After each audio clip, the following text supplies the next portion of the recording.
3-D классынын окуучусу Шаршембаев Альберт. Класс жетекчиси Асанкадырова Гүлүмкан Асанкадыровна.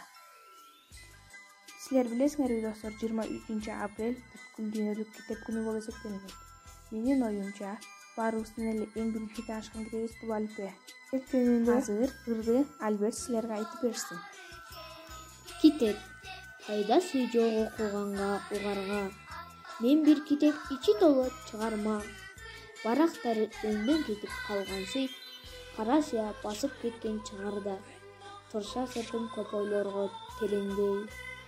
Алып окуп көрсө эгер чебергей, бири-бирин карайт эле бүткөндө, отко жагып жиберсекпи дегендей. Дем күч алып нечендеген акылман, көп китап бар, керемет жыр катылган. Арасында мен да турам саргайып, күнөөлөрүм жазылган. Канчалык китепти көп окусак фантазиябыз өсүп, ойлонуубуз дагы жакшырат экен. Ошондуктан балдар китепти көп окуп, ойлонуубузду жакшырталы. Жакшы калгыла достор.